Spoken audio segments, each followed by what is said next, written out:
Fátima Gordillo Santiago. Ella, aquí como donde la veis, es periodista. Y es de Granada, aunque ahora vive en Madrid. Pero estando en Granada, pues yo creo que toda tu actividad fundamentalmente ha sido en Granada. Bueno, casi no. Empecé en Granada, pero la mayor parte de la actividad laboral ha sido eso es lo que me refería. Sí. Ha sido en Madrid. Sí. Bueno, pues allí ha sido redactora y correctora en Granada Digital, eso sí ha sido. Esa sí fue Granada, esa no fue mal. Y en 2 revistas, en Computer Hoy y Tech in Life, ¿no? Sí, esas sí son en Madrid. Esas son en Madrid. Pero además de eso, también es conferenciante, es consultora y es profesora de teatro y de oratoria. O sea, profesora de teatro y de oratoria. Hasta ha cofundado un grupo de teatro, Hyperion. En Granada. Ese fue en Granada. Ese fue en Granada.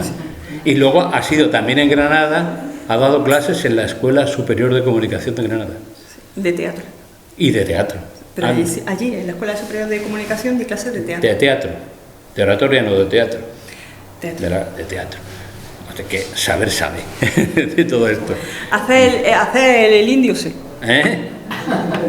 Y entonces, entre otras cosas también, además de todo eso, pues se ha escrito este libro, que yo lo tengo en esta edición, pero vamos, es el mismo.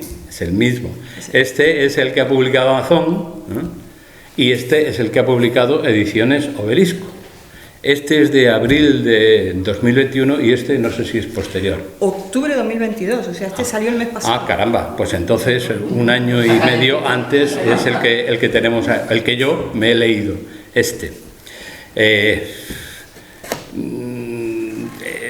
digamos que para mí es un libro que yo creo que merece la pena leer. Se llama, como veis, El ensayo sobre las palabras. Merece la pena leer y además ver que está dividido en 3 partes. Bueno, ella lo divide en 3 partes. La primera parte, digamos que es la parte más visible del lenguaje, es incluso, digamos, la más científica. Se basa más en los conceptos neurológicos del lenguaje. Efectivamente. Y por eso habla sobre todo de las neuronas espejo, que a lo mejor no habéis oído hablar de ellas, de las neuronas espejo, y tampoco las neuronas de la imitación, que están en un sitio del cerebro que se llama núcleo amitalino o amígdala, que no solo sirven para el lenguaje, sino son muy importantes para una cosa que tenemos que desarrollar mucho los seres humanos, la empatía, que eso nos olvidamos mucho, desgraciadamente. Y entonces, precisamente en eso, hablando de ello, ella habla, y yo creo que todos los que estamos aquí vamos a estar de acuerdo, de que el pensamiento lo que hace es elaborar ideas, conceptos, y que esas ideas o conceptos se concretan en la mente, y una vez concretadas en la mente tienen que expresarse hacia afuera, y lo hacen por medio de palabras tanto escritas como habladas. Y con eso vamos a dar nombre a las cosas, tanto a las cosas de nuestro entorno como a las de nuestro yo interior. Y en ese proceso hay también un camino de retorno, un feedback, un camino de retroalimentación positivo por el cual las palabras a su vez influyen en el pensamiento. Eso lo vas a desarrollar sobre todo en la primera parte. En la segunda ya se va a centrar en una parte más invisible del lenguaje, es el lenguaje simbólico. El lenguaje, la forma, el aspecto simbólico de las palabras. Aquel que nos sirve para desarrollar sobre todo nuestro pensamiento abstracto y también nuestro sentido de trascendencia. Gracias a ese tipo de lenguaje ya no nos comunicamos a nivel concreto, como estamos diciendo antes, aquí ya es a nivel simbólico, a nivel de mitos, de religión, etc. Y en la última parte pues se dedica a hablar de algunos conceptos que son muy importantes, por ejemplo, entre ellos de Dios, del conocimiento, de la virtud, del bien y del mal, de la justicia, etc., intentando expresar bien, o sea, exponer bien las palabras que expresan esos conceptos, que eso es lo importante, que a veces nos olvidamos del verdadero nombre de las cosas. Y precisamente por ahí va a venir mi primera pregunta. He elaborado 31 preguntas, pero no las voy a hacer. No las voy a hacer todas. Ni mucho menos, no voy a hacerlas todas. Vamos a hacer 11 y si no llega, pues nada, tú te explayas empieza a disparar como te parezca bien y tú te expresas como te parezca, eso digo. La primera de todas es eso, en relación al verdadero nombre de las cosas. Inicia, a mí me encanta cómo lo inicias, citando a Confucio en los analistas. Esa frase, esa cita, es el origen de todo el libro, porque en realidad siempre ha sido un tema que a mí me ha interesado mucho, el cómo se origina el pensamiento y el lenguaje, porque desde pequeña yo me sorprendí a mí misma pensando, y cuando estaba pensando yo decía, estoy hablando, y si no hablara, ¿no pensaría? ¿Cómo pensaría si no hablara? Y yo me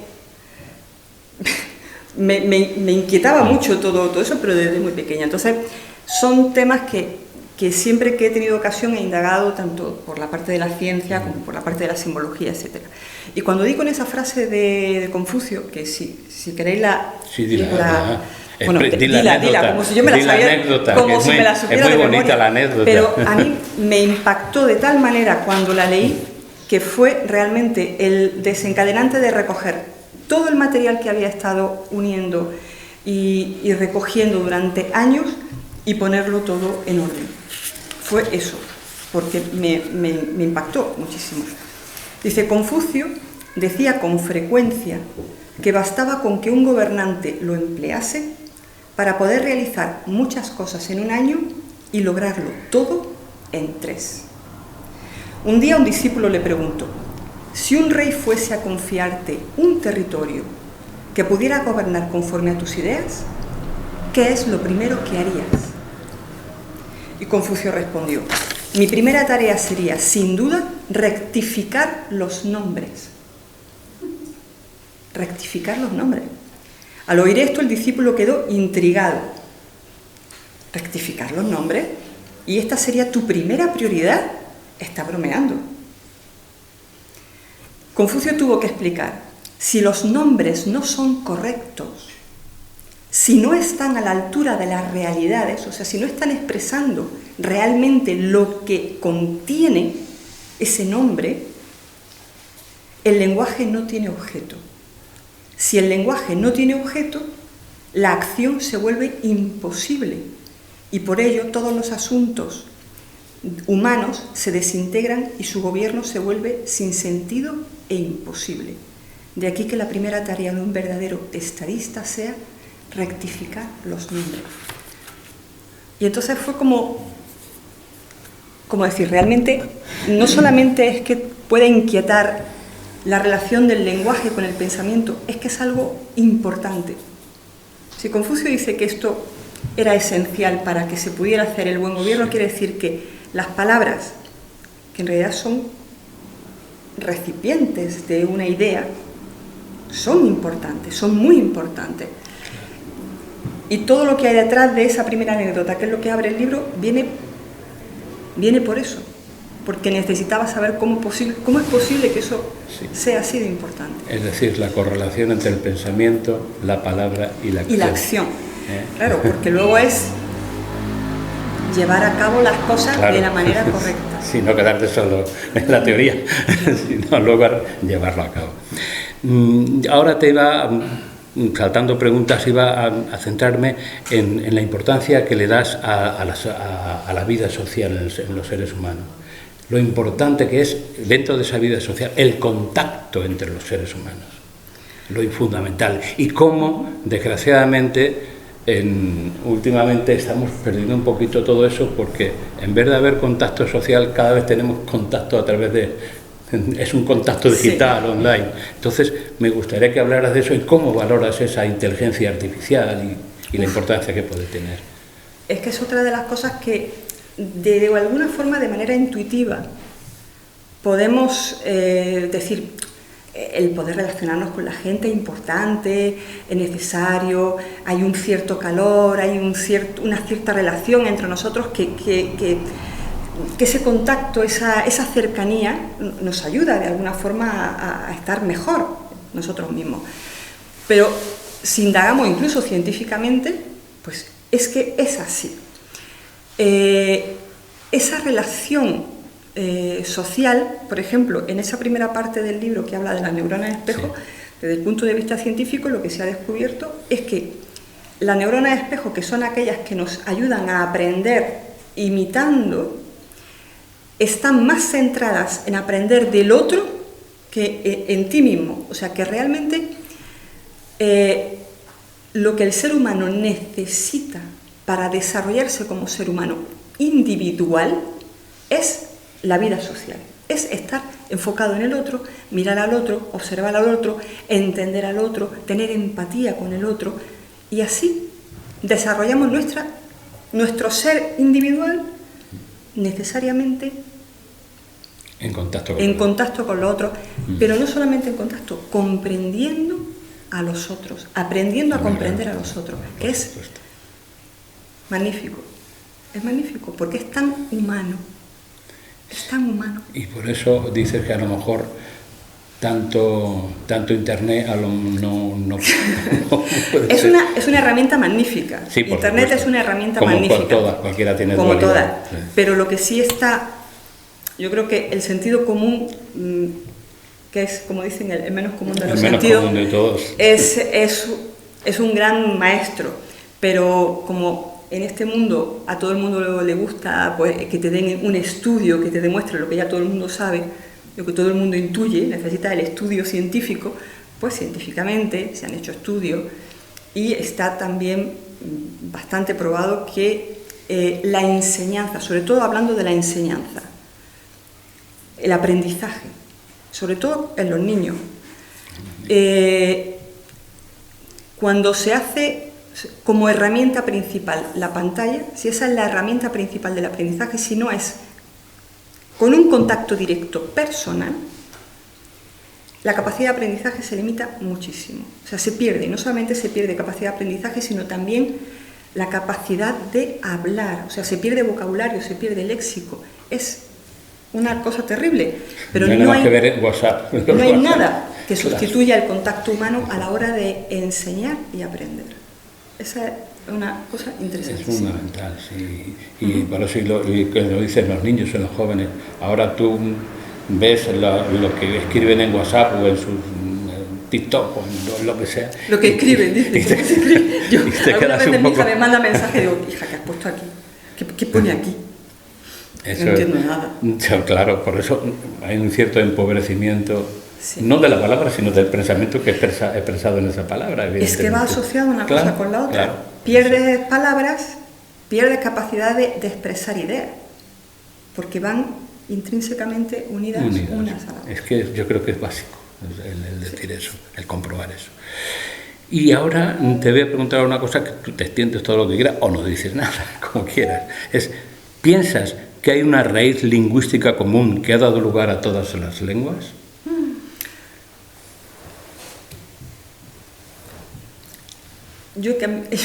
Que no estoy hablando de los lenguajes sagrados, que luego hablaremos. No, lo que pasa es que en esas elucubraciones que uno hace en algún momento, que uno le da por pensar, digo, pues en algún momento, pues tuvo que surgir en algún momento el que apareciera la primera persona como la conocemos hoy. No sé si saldrían muchas a la vez como los champiñones cuando llueve, o saldría solo una, o saldrían más, no sé cómo sería esto. Pero también en algún momento alguien tuvo que pronunciar la primera palabra. Y en algún momento se tuvo que querer identificar algo, o nombrar algo, o expresar algo con una serie de sonidos. Entonces, pienso que de alguna manera el imaginario o la raíz humana común de nuestro pensamiento posiblemente elaboró sonidos o palabras muy parecidas o muy similares en un primer momento que no sabemos cuál fue y no sabemos cómo se extendió, pero que en origen muchos lenguajes no han sido tan distintos y luego evidentemente han ido variando porque las personas se han ido distribuyendo, han cambiado la geografía, han cambiado las necesidades de nombrar cosas, han cambiado las ideas y por lo tanto también ha cambiado el lenguaje, pero posteriormente. Sí, al principio tiene que haber habido algunas cosas comunes. Por ejemplo, Sí. tú lo dices mucho cuando hablas de etimología. Por ejemplo, el lenguaje indoeuropeo. Hay una base, una raíz, y luego de ahí han salido pues, pero hay palabras una cantidad que son asombrosas porque, por ejemplo, mamá, o mama, o nana, aludiendo a la madre, es una palabra casi común a todos los idiomas.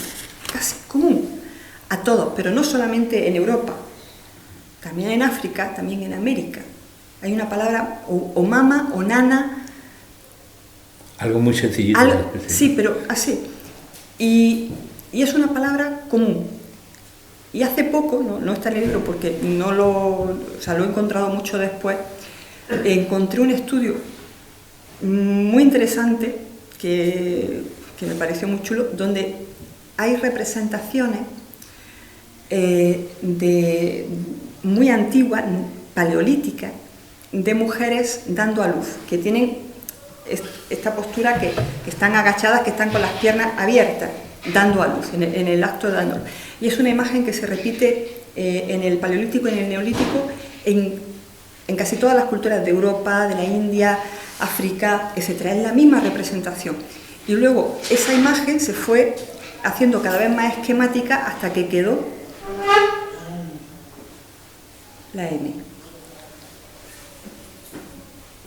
O sea que hay algo que sí, que es común y que se repite, que hay elementos que son comunes, eso es sí, casi innegable. Es casi, no se ha probado totalmente, pero...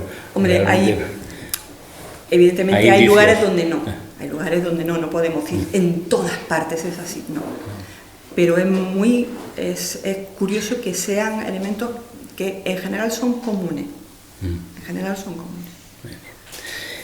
Y pasando un poco a otro tema, te pregunto yo, nuestra capacidad de conciencia y de consciencia está condicionada por nuestro desarrollo mental y su capacidad de expresar mediante palabras los conceptos o ideas elaboradas. ¿Me repites la pregunta? Sí. Te decía que nuestra capacidad de conciencia y de consciencia, pues son dos conceptos distintos en realidad, está condicionada por nuestro desarrollo mental y su capacidad para expresar mediante palabras los conceptos. Sí, porque de alguna manera, es que en realidad decimos, está influido esto, pero al mismo tiempo es algo que se retroalimenta, igual que el pensamiento y el lenguaje se retroalimentan. También a más conciencia tienen mayor capacidad para entender conceptos, y cuanto más capaz eres de entender conceptos y desarrollar una expresión, para una capacidad de expresar cosas profundas o cosas abstractas a través del lenguaje, también eso te aporta una mayor conciencia. O sea, son elementos que no actúan de manera individual ni por separado, sino que están unas influyéndose en las otras permanentemente, y cuanto más trabajas una, más crecen las otras. Sí, yo creo que en la conciencia sí, pero en la conciencia, que es el poder distinguir entre el bien y el mal, a lo mejor no es tanto, tal vez, ¿no? A ver, eso es otra cosa. Por eso. Porque una cosa es que sepas manejar el lenguaje, otra cosa es que sepas, que tengas la capacidad una cualidad moral, de actuar exactamente de una forma moral y ética. Pero en cuanto a la capacidad de distinguir el bien y el mal, una cosa que por ejemplo, Platón decía que el bien, la justicia, el sentido de la verdad, de la belleza, como elemento arquetípico, eran cosas que estaban intrínsecamente relacionadas con el alma humana, y que era innato del alma humana el poder conocerla y acercarse a ella. Un estudio que aparece en el libro de un grupo de psicólogos, con un experimento que hicieron con niños pequeños, precisamente lo que venía a demostrar es que los niños muy pequeños, muy pequeños, o sea, a partir de 3 meses, podían mostrar o podían demostrar que había un sentido innato del bien y de la justicia. O sea, es algo que luego, conforme va avanzando la edad, conforme va avanzando el tiempo, va desapareciendo, pero que en la raíz del niño, o sea, innatamente ese sentido del bien está. Cuando nos culturizamos, cuando tenemos experiencias, cuando la vida nos trata bien, nos trata mal, pues nos vamos maleando, como se suele decir, pero está. Eso quiere decir que si está y forma parte de nosotros, en cualquier momento podemos recuperar ese elemento, porque yo creo que todo el mundo sabe realmente lo que es correcto y lo que no. O por lo menos tiene una idea de esto no está muy bien o esto sí está bien. Y cuando vemos algo que no es correcto, lo sabemos y nos chirría por dentro.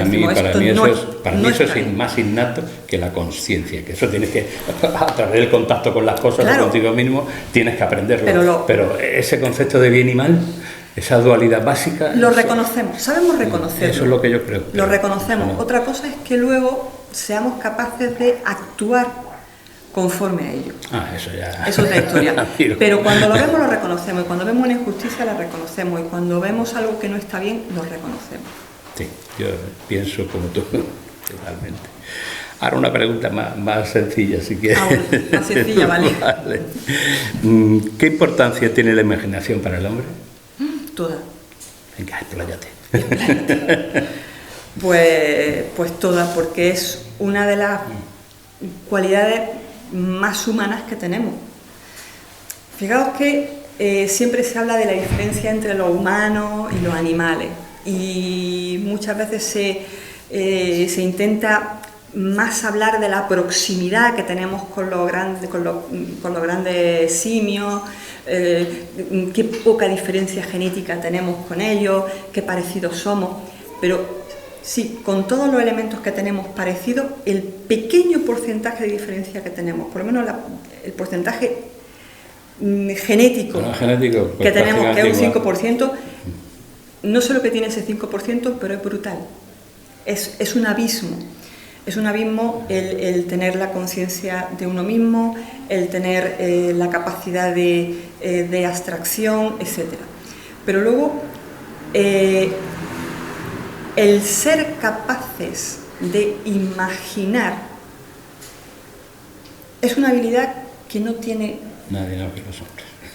Y otras muchas, pero esa en particular es la que nos permite crear un mundo que está totalmente fuera del mundo en el que estamos nosotros ahora. Podemos crear cosas porque imaginamos. O sea, básicamente, si alguien no es capaz de imaginar algo antes, no lo puede hacer. No lo puede hacer. No puede, tiene que imaginar el camino, tiene que imaginar los pasos que va a dar, los materiales que va a usar, cómo se van a comportar. Si eso no lo ve antes en su cabeza, no lo va a poder hacer. Aunque sea muy previamente, es indispensable para la creación el poder usar la imaginación. Entonces, yo creo que está en la raíz de todo lo que el ser humano ha logrado técnicamente, pero también de todo lo que el ser humano logra moralmente, porque verse a uno mismo o ser capaces de verse a uno mismo diferente en el futuro de como es ahora, es lo que nos ayuda a luego trazar el camino para llegar a ese yo futuro que uno quiere ser. Claro, y por ejemplo, en el desarrollo científico, el desarrollo de la ciencia, es fundamental y básico. Lo primero que es tener una hipótesis, es decir, imaginarte que algo puede llegar a ser, y ahora tengo que demostrarlo. Pero primero tienes que imaginarte. Entonces, si no, no vale. Sin esa capacidad de imaginación, es que no hay nada. Eso es los móviles, que se me había olvidado deciros que por favor los apaguéis. No digo en esto, que como no sea que interrumpa, para que no suene. Es eso nada más. Bueno, vamos a pasar un poco a la parte más simbólica, si te parece. Adelante. Vamos a ver. Una pregunta fácil. ¿Por qué resulta tan difícil estudiar el símbolo? ¿hay que abordarlo desde el punto de vista mental y lógico o desde el mundo de la imaginación y de la intuición? Bueno, no creo que sea difícil abordar el símbolo, lo que pasa es que es difícil abordarlo desde el punto de vista desde el que no se puede llegar al símbolo. El símbolo no es un elemento puramente racional, porque generalmente lo que intenta es llegar a conocer o a mostrar o a expresar cosas que no son puramente racionales. Hay algunos ejemplos en el libro, uno de los que hay es, por ejemplo, sobre la muerte. O sea, cómo simbolizamos la muerte es una de las cosas, digamos, más complicadas que hay. ¿Por qué? Porque el que lo ha vivido ya no lo puede contar, realmente. Entonces, los demás solamente podemos imaginarlo para poder simbolizarlo. Cuando digo imaginarlo para poder simbolizarlo, entender que estamos hablando, por ejemplo, también de conceptos. Nosotros sabemos lo que es una mesa porque tenemos la idea de para qué sirve, de su utilidad, de su función. Entonces da igual que sea de cristal, de madera, de un pie, de 2, de 10, da igual.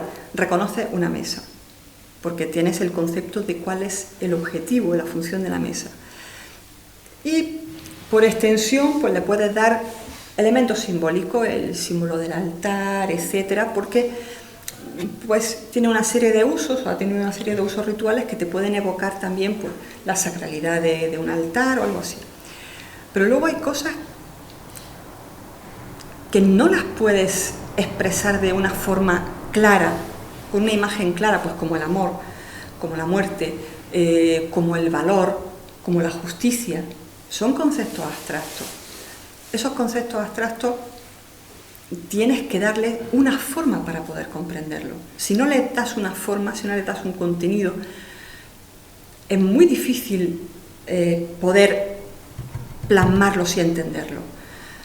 O sea, el amor podemos tratar de describirlo, pero al describirlo ya le estamos dando una forma, aunque sea a través de palabras.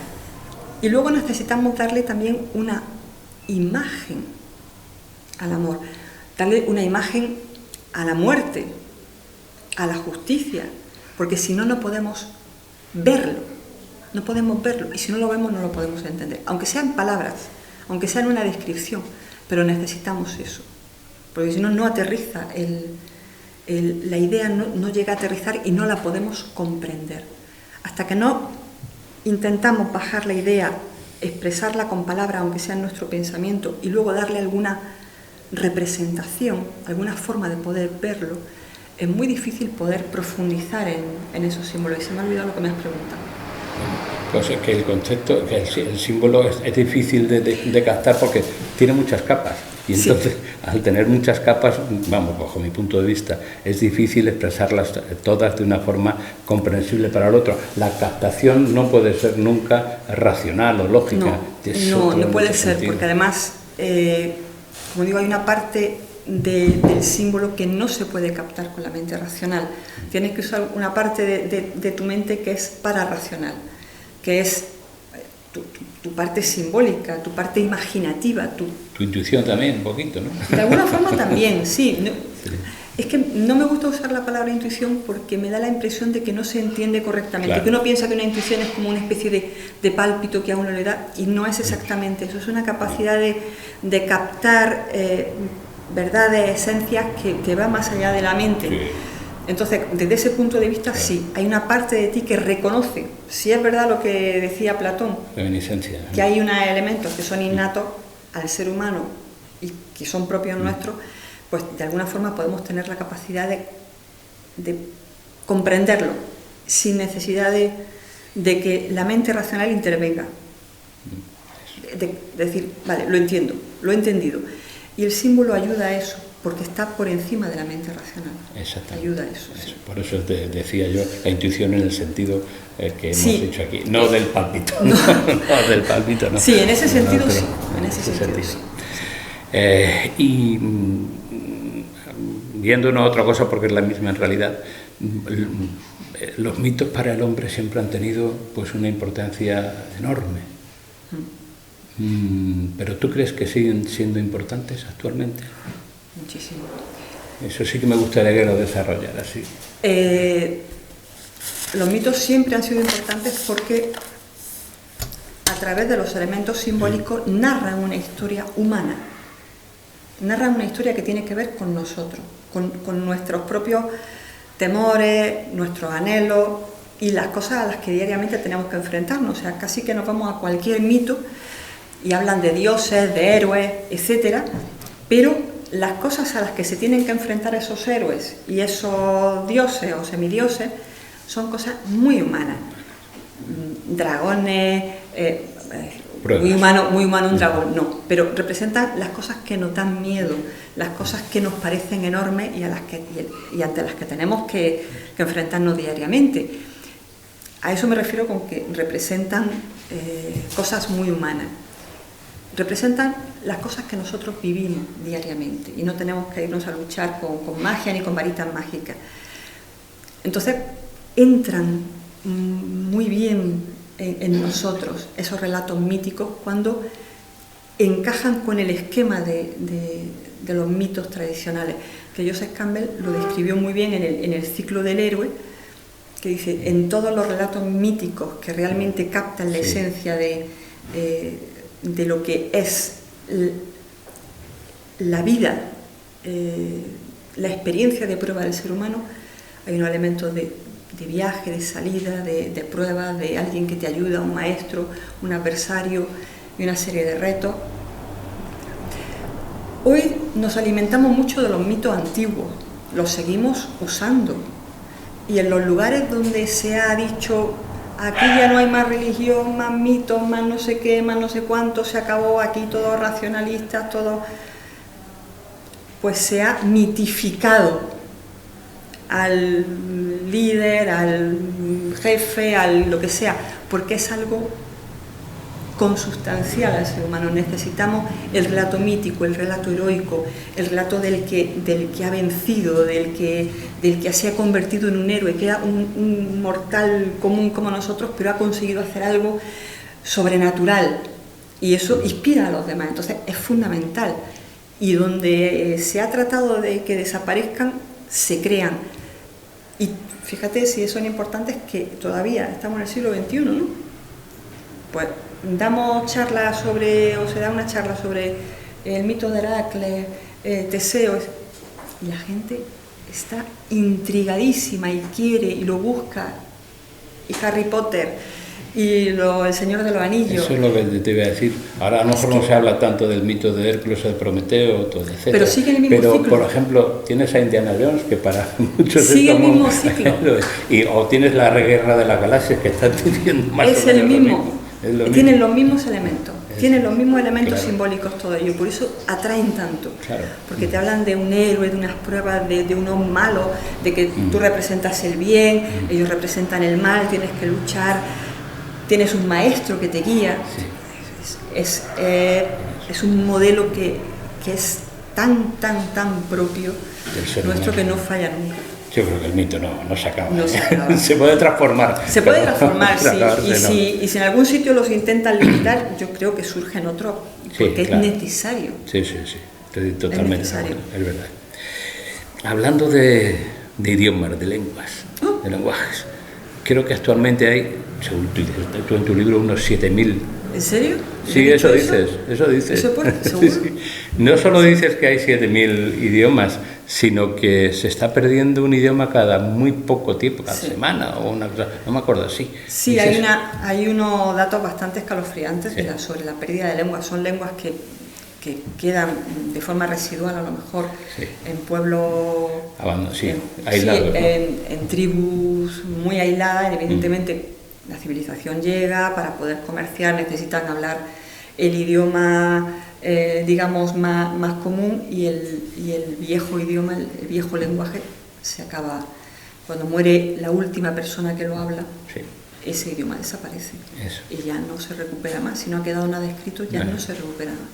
es una pérdida por un lado y otra, bueno, otras van a decir, bueno, pero por lo menos cada vez nos podemos entender mejor si todos hablamos un idioma más común. Bueno, se puede decir. El entendimiento no se basa en las palabras, ni en el idioma común, porque podemos hablar un idioma común y no entenderlo. Eso es verdad. ¿O no?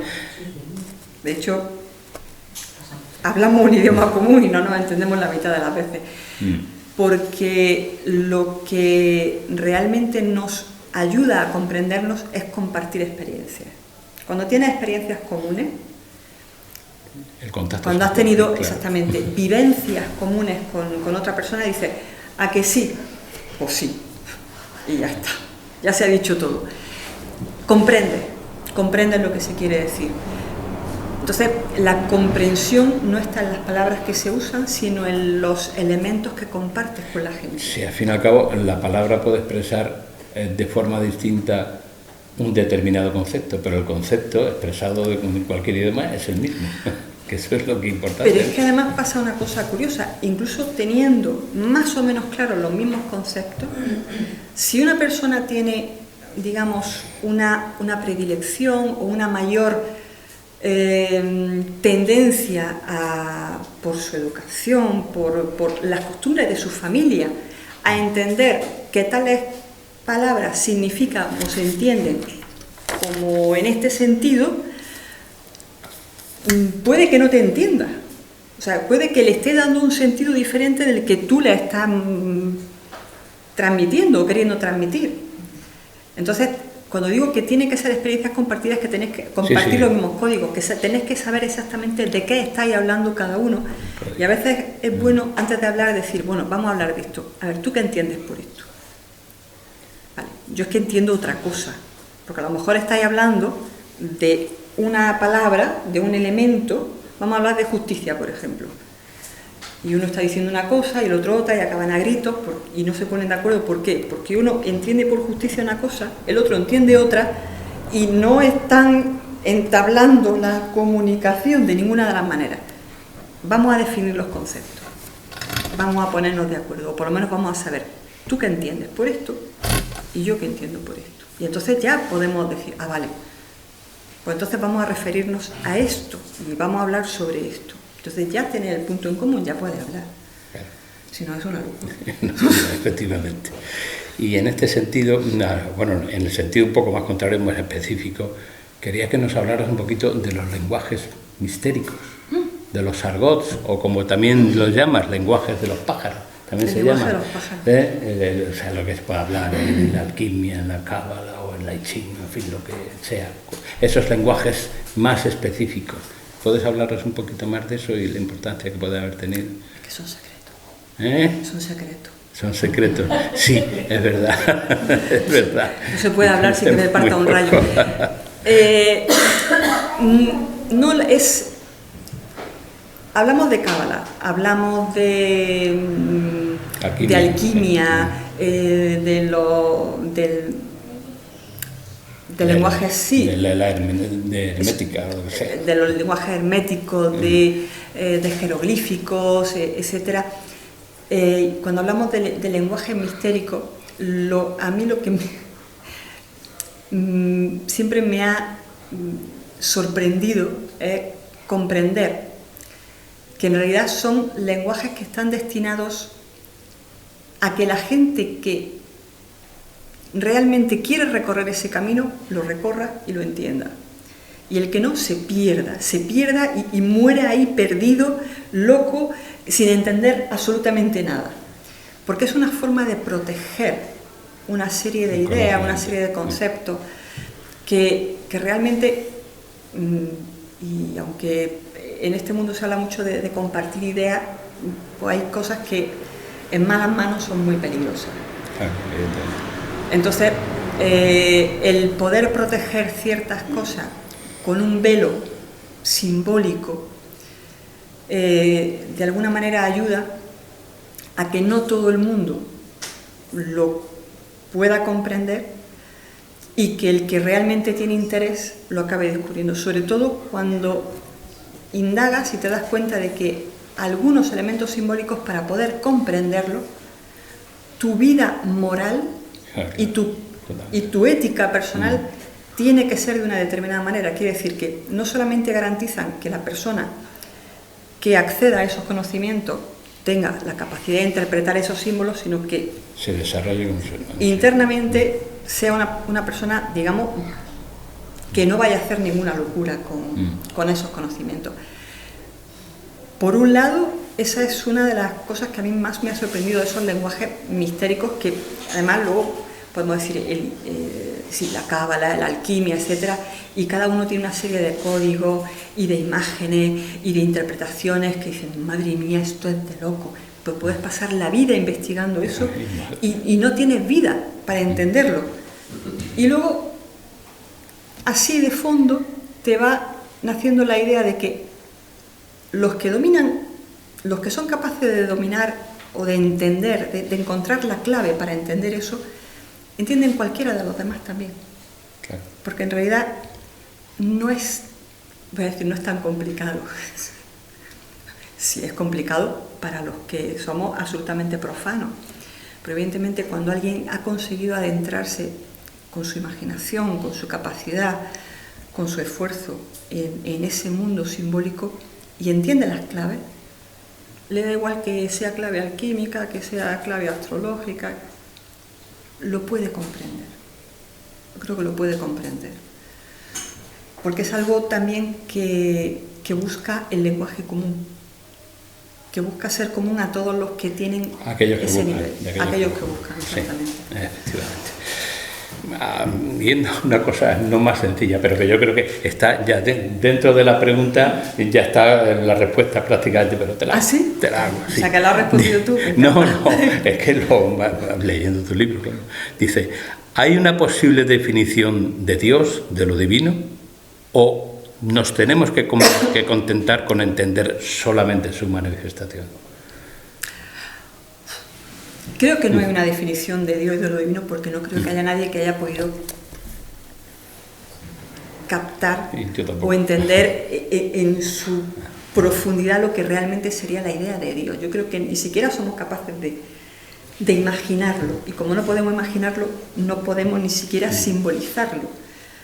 Hablamos de dioses creadores, del Dios del amor, del Dios de la guerra, son conceptos particulares, pero si hablamos de lo divino. Dios, lo divino, el motor primero, yo creo que se escapa casi totalmente de nuestro entendimiento.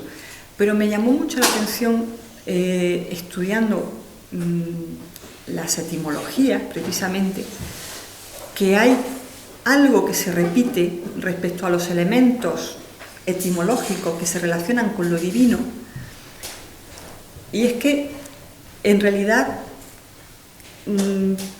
la idea que se tiene, porque muchas veces se asocia a la luz, a la luminosidad, a la claridad, es que de alguna manera lo divino, ya no voy a decir Dios, pero lo divino es aquello que te permite ver, aquello que te permite ver lo que realmente es. Sí.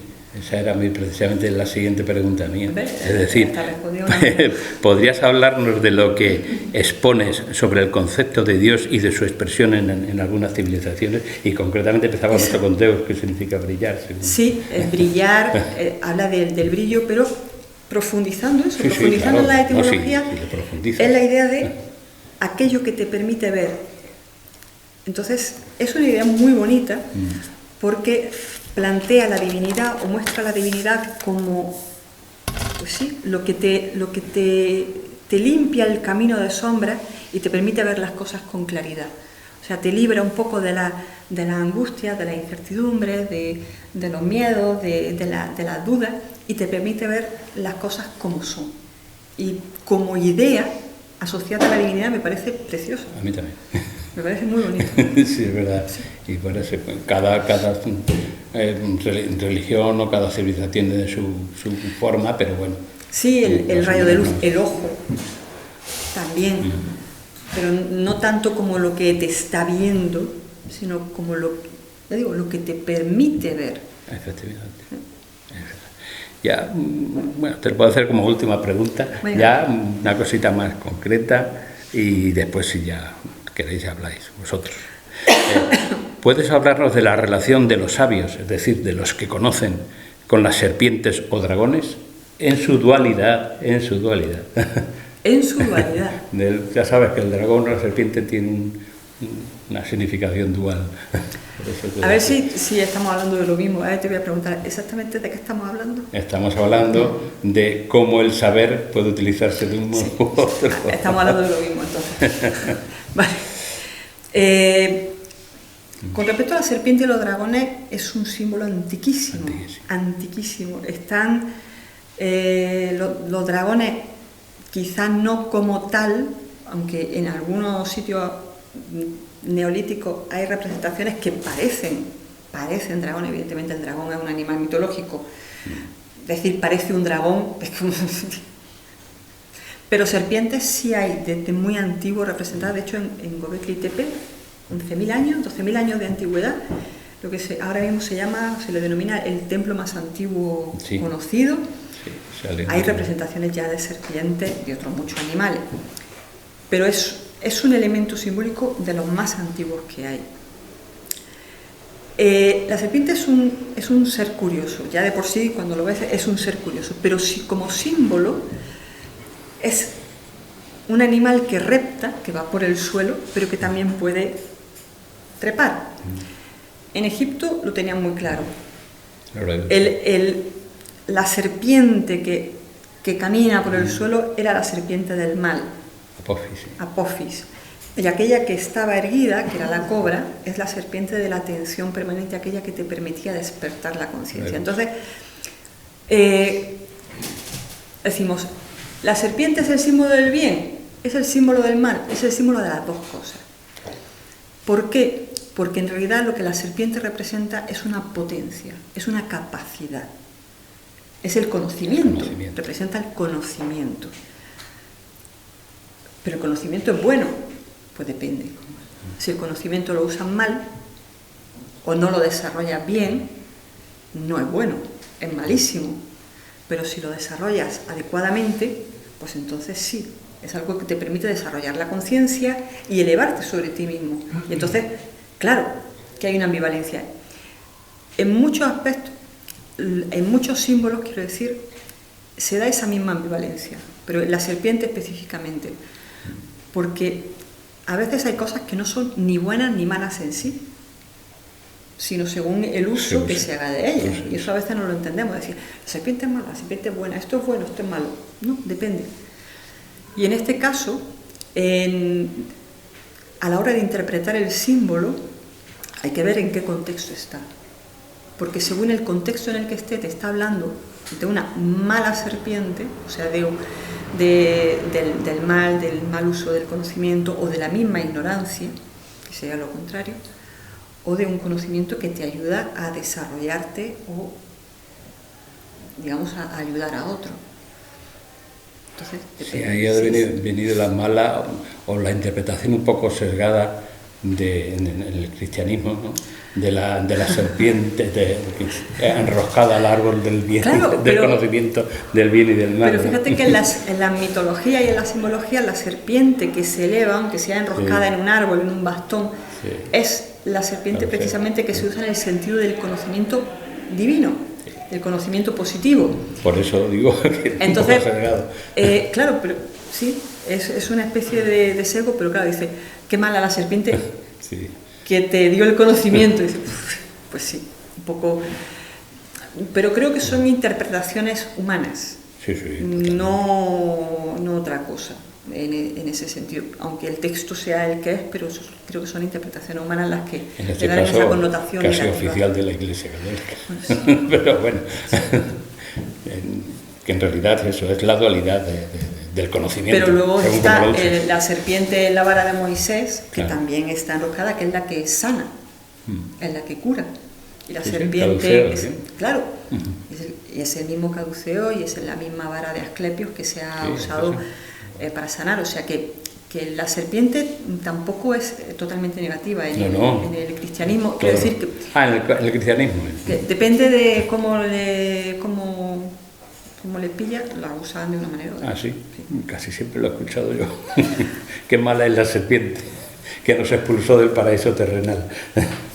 Pero bueno. Esto es más divertido. Bueno, pues yo creo que ya no voy a hacerle más preguntas. Yo creo que ya está bien con estas que les he hecho. Le he hecho, y yo creo que ahora os puede tocar a vosotros a decirle, preguntarle alguna cosa, que ya estáis viendo lo que sabe de su libro. Lo de la primera fila no pueden hablar.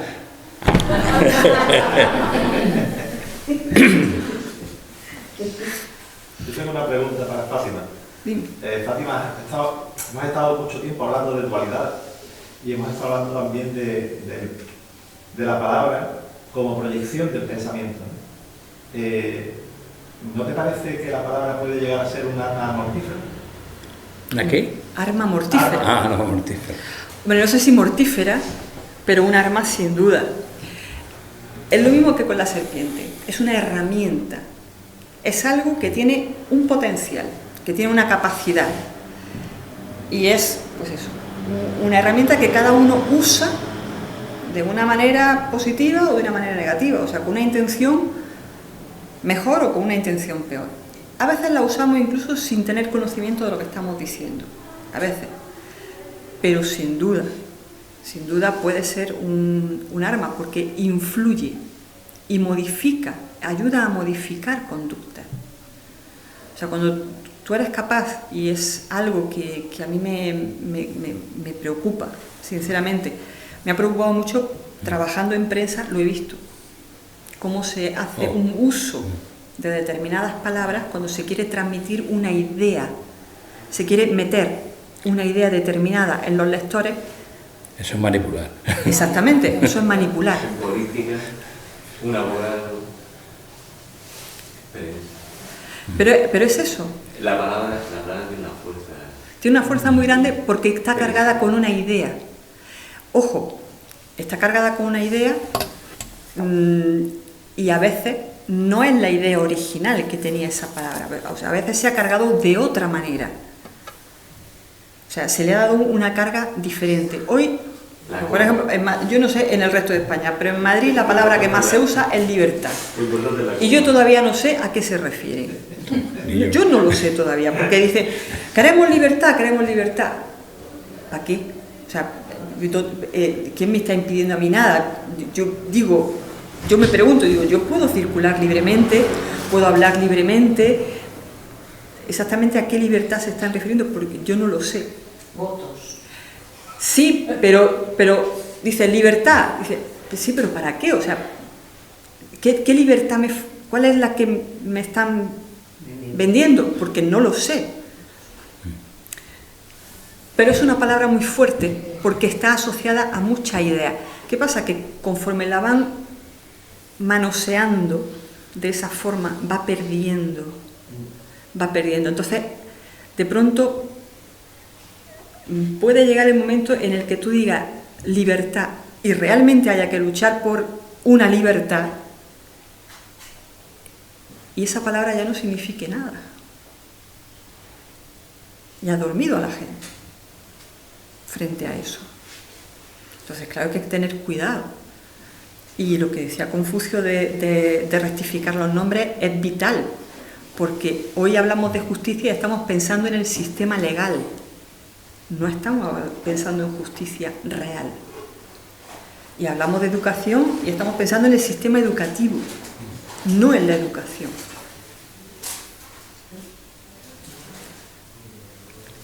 Entonces, cuando quieres que la gente pelee por algo, ¿por qué está peleando? Si dice educación, si dice justicia, ¿por el sistema o por la idea?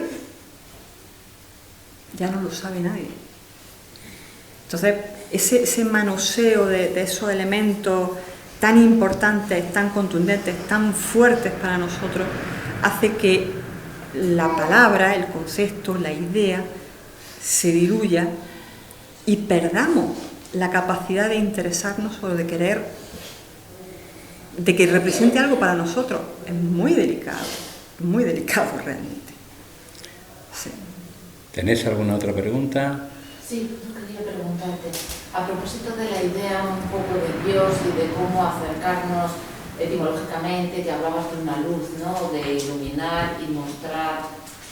una realidad, un camino, aclarar las cosas, se podría identificar como un cambio de mirada. Como que en el mismo escenario ves distinto, porque no es que haya cambiado el escenario, sino que ha cambiado tu mirada.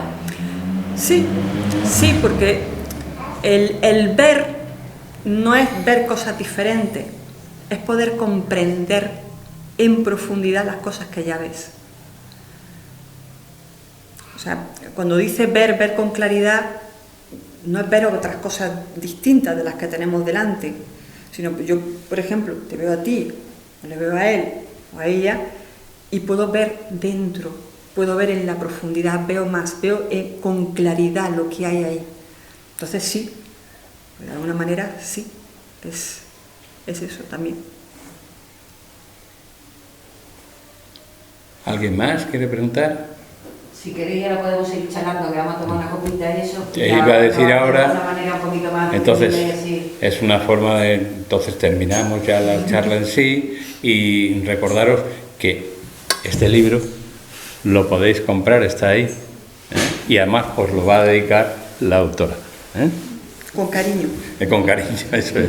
Pues nada, muchas gracias. A vosotros.